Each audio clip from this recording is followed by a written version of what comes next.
Salut tout le monde, on se retrouve pour le suivi d'élevage du mois d'avril. Donc j'avais prévu de le faire pour le week-end prochain. Donc non, je préfère le faire maintenant. Donc voilà, donc on commence tout de suite avec la Hierodula majuscula qui cette fois est subadulte. Donc à chaque fois dans tous les suivis je vous dis elle est subadulte, elle est subadulte. Et ben non, je me trompais à chaque fois. Donc là elle est subadulte, donc elle a mué il y a 2 semaines. Dans une semaine, elle passe enfin adulte. Ouf, ça aura mis du temps quand même. Donc vous voyez par rapport à ma main. Je vais éviter de vous la manipuler parce que dans une semaine, elle passe adulte. Et du coup, elle est un peu costaud là. Et enfin, elle est pas très stable en ce moment. Tellement elle est grosse entre guillemets. Donc voilà, donc je vais éviter de vous la porter. Donc voilà. Donc je vous la montre.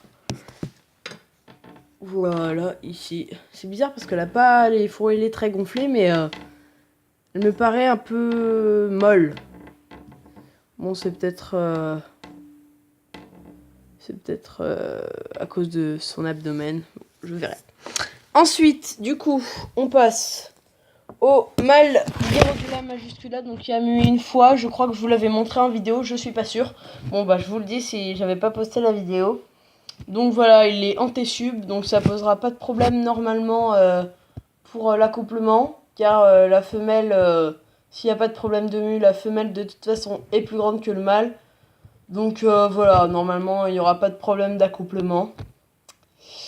Voilà, donc j'ai tout pour la Hierodula. Donc ensuite on passe à l'Hymenopus coronatus. Donc comme je vous avais dit, elle a raté sa mue, donc ses mandibules sont pensées dans son ancienne mue. Du coup voilà. Bon, c'est dommage, hein, mais j'ai rien pu faire. J'ai vraiment fait de mon maximum. Donc, elle est encore en vie. Je lui ai donné des blattes devant sa bouche. Là, elle en a mangé. Donc, elle mange quand même. Mais, enfin, voilà. Bon, je sais pas si on en a parlé. Il m'a dit que il y avait très peu de chances qu'elle survive. Donc, ça se voit. Donc, voilà. C'était bien ce que je pensais. Au niveau du mâle, du coup, il est mort de vieillesse. Donc, il avait déjà 2 mois. Du coup, 2 mois, c'est pas mal. Voilà, c'est tout pour l'Hymenopus. Donc je vais vous montrer mon nouveau couple. Donc voilà. Alors du coup, mon nouveau couple, la femelle est juste ici. Donc demain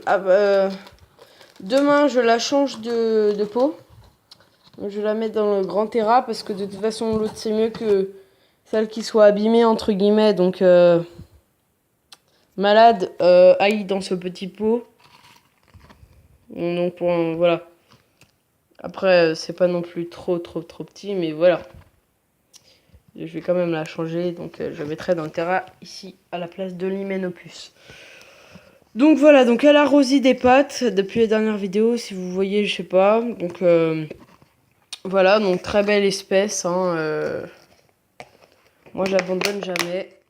Je veux réussir l'accouplement. Donc voilà au niveau de l'Hymenopus.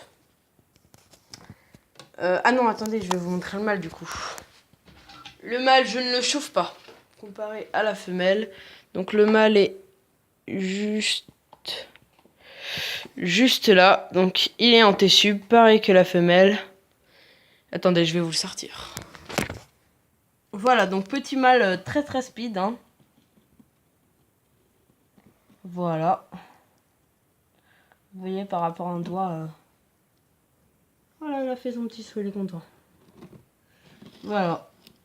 Donc petit mâle Hymenopus, donc je ne chauffe pas. Voilà, donc on va refermer la boîte.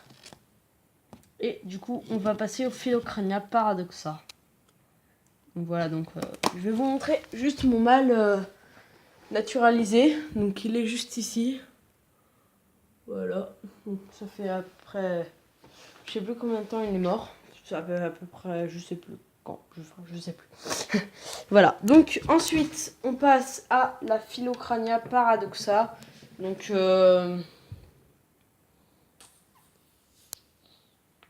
Oui, donc la Phylocrania paradoxa, qui est en bonne santé, hein, on peut pas dire qu'elle est en bonne santé, elle va très très bien.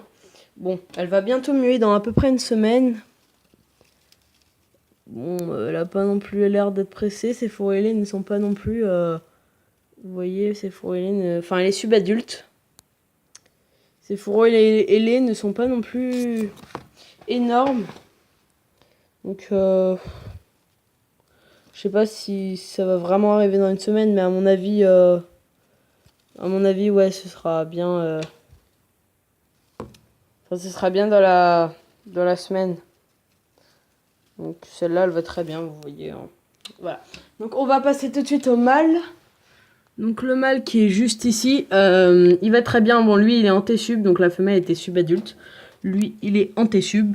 Du coup, ça posera pas non plus de problème pour l'accouplement. Donc là, il va pas tarder à muer. Donc voilà. C'est tout pour ce terrarium. Donc pour celui-là, là, enfin gros lui.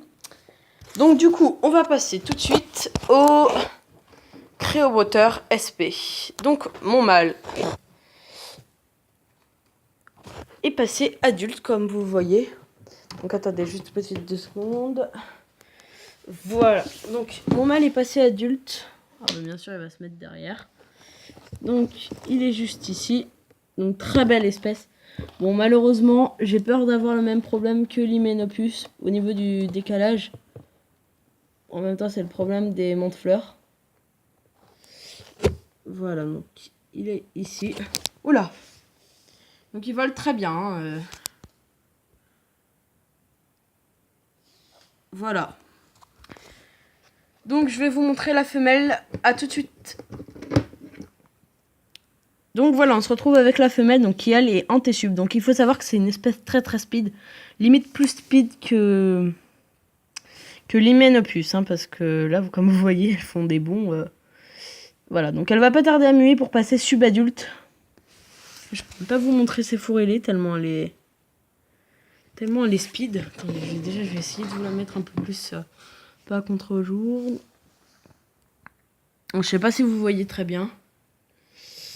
Bon, voilà. Alors, on va la remettre dans son terrain. Allez, monte. Voilà. Du coup, on va passer aux nouveautés que j'ai eues à la bourse. Donc, que j'avais montré en vidéo dernièrement. Dans mes dernières vidéos. Donc, voilà. Alors, on passe du coup au mâle Popa Spurca. Donc, après, je vais vous montrer la femelle. Donc, il vole. Hein. Donc, il est là. Donc, dans une semaine, je tente l'accouplement. Attendez, je vais essayer de vous le prendre.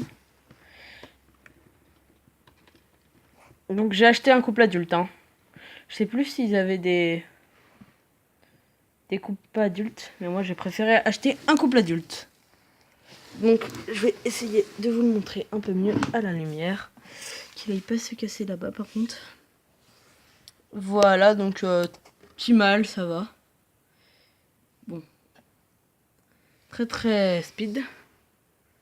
Bon, moins que les créos, c'est sûr, mais en même temps, c'est une plus grosse espèce. Donc, sympa au niveau de l'espèce, hein, elle est féroce. Ouais, non, franchement, c'est une petite espèce sympa. Donc, je dis petite espèce, c'est une espèce, on va dire, normale.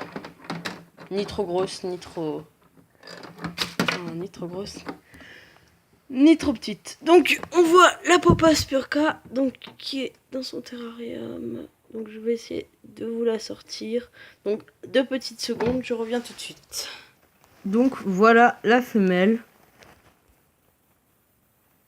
Voilà. Donc, dans une semaine, je tente l'accouplement. Donc, voilà. Du coup, on va la remettre dans son terrain. Allez, retourne. Voilà, du coup, on va passer aux Heterochaeta orientalis. Donc, aucun n'a mué.